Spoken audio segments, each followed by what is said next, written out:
Hello, good morning, good afternoon, good evening from wherever you are joining us. Welcome to the second edition of Walk the Talk. I can't believe it's been 2 weeks already. And thank you for joining us today. So obviously, as you can tell, Phil can't be here today. So you've got me instead, unfortunately. But I am joined again by my co-host, Mr. Steve Walker. Welcome along. Good afternoon, good evening, whatever it is. Whatever it is, wherever you are.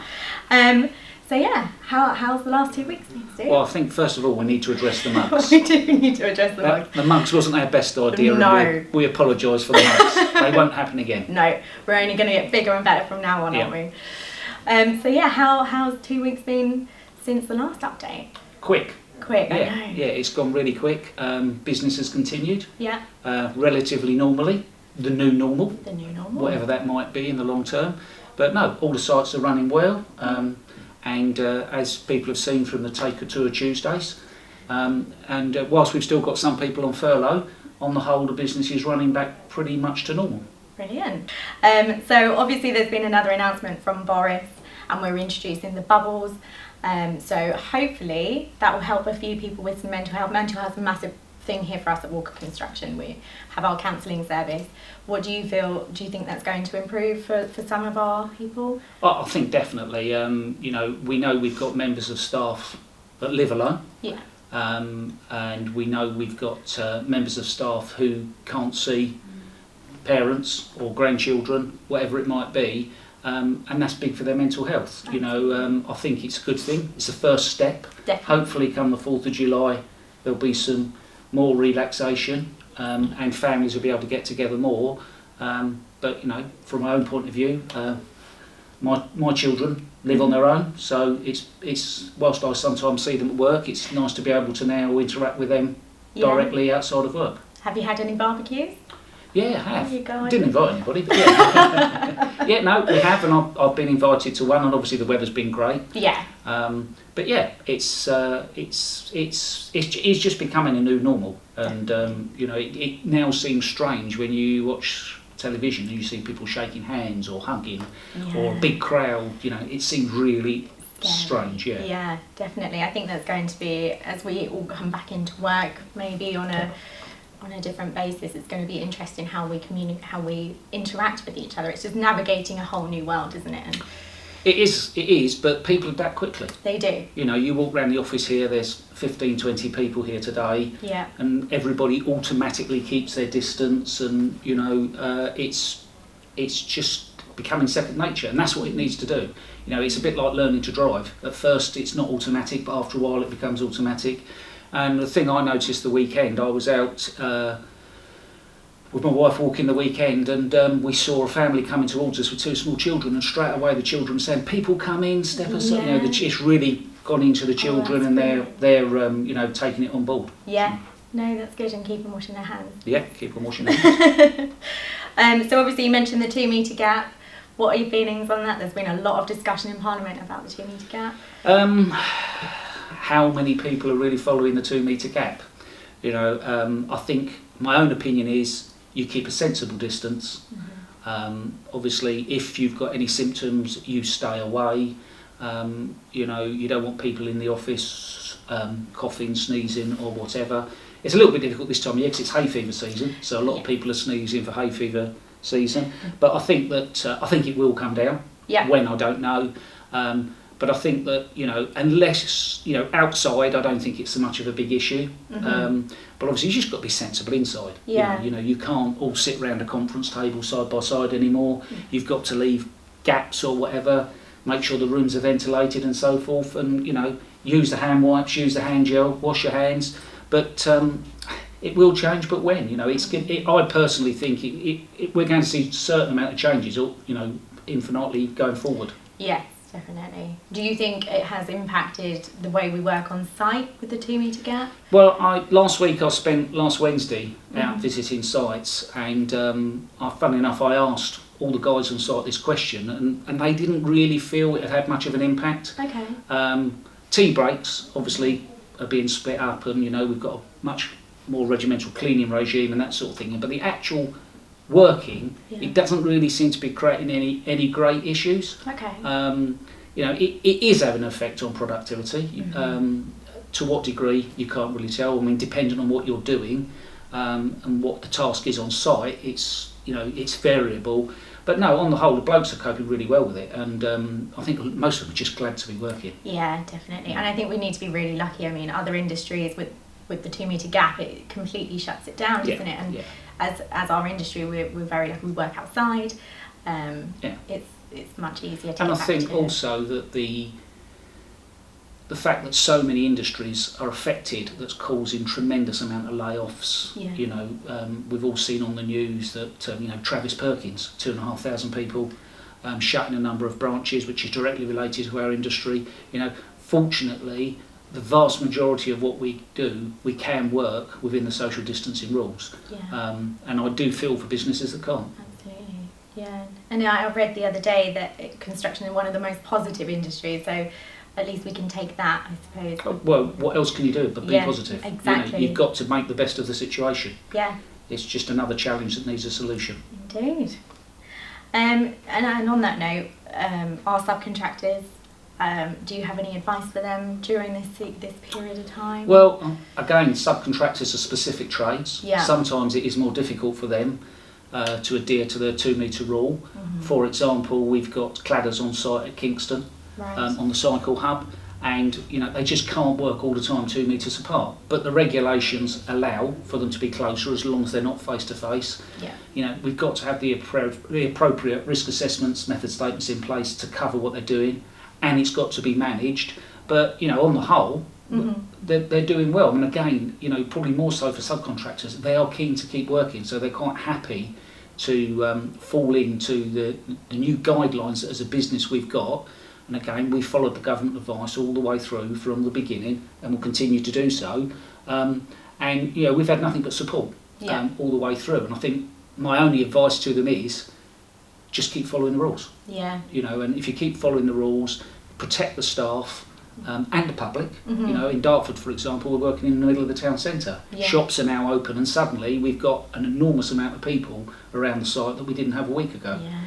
So we've got coronavirus marshals on site, talking to the public from a safe distance, but it's also keeping the public away from the staff. The public want to come up and ask questions, but it's reminding them of the social distancing and so forth. But the subcontractors have been great on the whole. I've not had any negative feedback at all. Brilliant, that's good. When you've spoken about a couple of projects there, we obviously on our socials we put videos out, taking a tour of those sites. How do you feel like that's gone? It's gone down well. I mean, not all site managers are comfortable in doing them. They're finding it a little perhaps embarrassing to do it, but those that have stepped up and done it, they've been really good. They've been received well, and it's nice for the staff that aren't able to get out on site to see what we're doing. We show these sort of things at our annual general meeting, and the accounts girls, for example, when they see invoices coming through for the rail job that was up last week, they can actually picture now what the job is. The same with Dartford that's on there this week. So no, I think it's good, and obviously the other advantage is clients can see what we're doing and what we're capable of.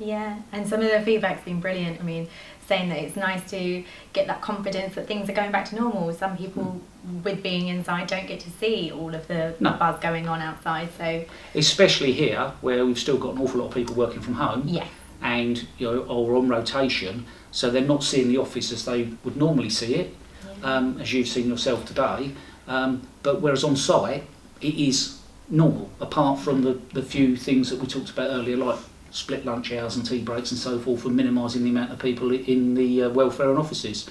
So no, it is good, and it's something irrelevant of COVID that we need to do more of, so that people can see what we're doing, and so when you're talking to staff about it, it's not just a name.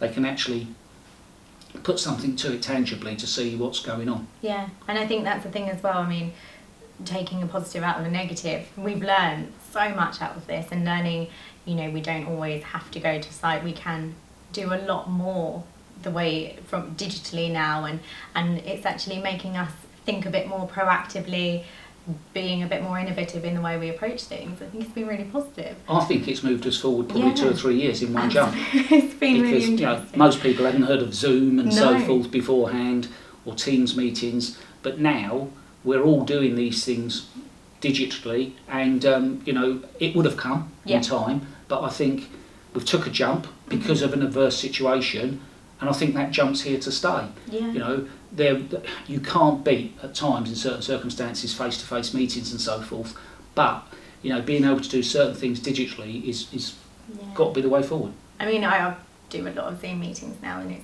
it is hard to gain that. You can't read the room. No. That is the downfall of Zoom meetings, I think. Yeah, they've got their place. They do. There's always going to be a time to do things face to face. But you know, if you talk about the environment, the travel they're saving, you know, where we're putting people on trains to go to London or Birmingham for 2 or 3 hours to do an hour meeting and then back again, or driving God knows where.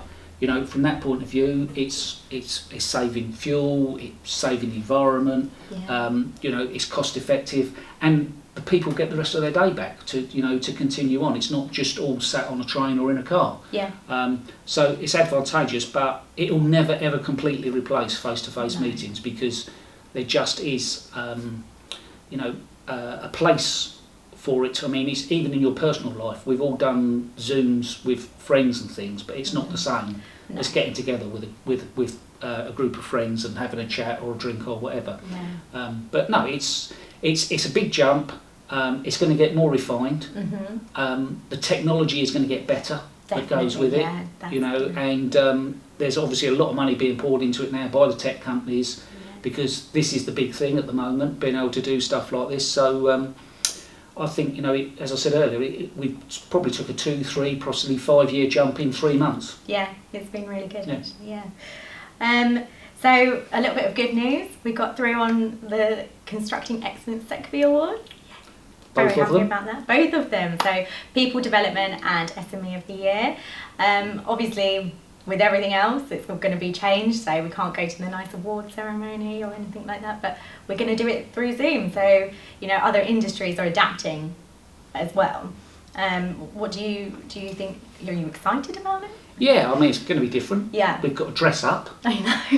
It's black tie on Zoom, which is a first. Going to have to come to the office in a long dress. Yeah, we might get some comments in the office when that happens. But yeah, no, I mean, first and foremost, it's fantastic that we're through in one, let alone 2.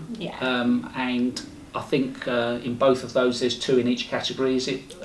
So, you know, we're in the final 2 in both of those. So if we don't win either, we were second in both, which is fantastic. And you know, it's an industry that's adapted. We've seen so many awards ceremonies this year cancelled, but this particular one, they found a way to do it, which is good to continue. And you know, with fingers crossed for the day. We find out on the day on both, I believe. Yes, yeah, we do. How we've done. So we have the presentation, and then an hour or so later we do the award ceremony. But no, I think, you know, they've adapted really good. Other businesses obviously are doing the same. You know, as we've done. I didn't think there'd be any this year. I thought they'd all be cancelled. So it was really nice that, you know, that one's continued, and fingers crossed, and let's hope that in when is it, Charlotte? It's in the 2nd of July. Yeah, so let's hope on the Walk the Talk after that we can have some good news. Yes, let's hope so. So yeah, I mean, let's just finish off. We got some feedback, some questions from last week. So the first question for you is, as working from home has never really been an option for us before, do you think moving forward that's going to be more prevalent? It's a good question. The answer to that is probably yes. I think that there will be an amount of working from home for certain people. Going forward, definitely in the short term. I think the rest of this year that's a given. And to some extent in the future. I know that our sister company InView, our design company, very much so, it's their thinking that as their staff numbers grow, they're not going to need any bigger office space, because they're going to do rotation in the offices. You know, and that could be the case with us. we've always been anti it before because we've always been very much the collaborative, all-in-one approach and so forth. But you know, some people work at home really, really well. Yeah. Some people struggle with it. You know, we've got people that are coming back from working at home that are concerned, if you like, coming out of their bubble into the real world. And we're having to ease them back in gradually and make sure that they feel confident with what they're doing. But some people have really thrived and have loved it. It's not something I could do full time personally. No. I just don't know that I could apply myself properly. But you know, everybody's different, and you know, we won't ever say no in this situation. You know, there's certainly been some upsides for some people working at home, but I think we can safely say that on the whole, the aim is to get most people back into the office full time. But you know, there may well be times when it's appropriate for people to work from home. There we go. And also, given social distancing, we obviously have an AGM, we have various different events through the year, communicating to both employees and to clients. How are we going to do that moving forward this year? That's another really good question. To be perfectly honest, we haven't given that too much thought yet. No. There's been quite a lot of more important things, but you know, the reality is that's going to fast approach. Hopefully, by the time we get to November, December, when we do the AGM, the rules will be relaxed enough for us to do something where we can have people together in some shape or form, whatever that might be. I suppose the worst case scenario is we'd have to do something virtually. I don't know how, but I'm sure it's possible, where people can all come in on their laptops or whatever. But one thing's for certain, we'll do something. And you know, we want to keep the information flowing. You know, things like this are keeping people updated. We've got another newsletter due shortly, which will be coming out. Pamela in HR is sending out correspondence on a regular basis. We're trying to keep people updated. But at the end of the day, if anybody's got any questions in the meantime, they just need to contact us. We can ask them directly, or we can answer them through this format. But no, we will do some sort of annual general meeting. Hopefully it's something where we can all be together in some shape or form, whatever socially distancing there is at the time. But if we can't do it in November and December, as soon as we can do one where we can get together, we'll do it at the earliest opportunity. Brilliant. There we go. I think that's all for today. You got anything else? No, just thanks for everybody for their effort, and keep it up. And you know, we're doing our best to make sure that we all continue good and prosperous into the future. Thank you. There we go. So obviously, like always, I will add all the links to our other socials down in the description, and also don't forget to like, subscribe and click the notification bell so you can be notified when we next upload lots of videos, because that is the plan. Thank you so much for joining us today.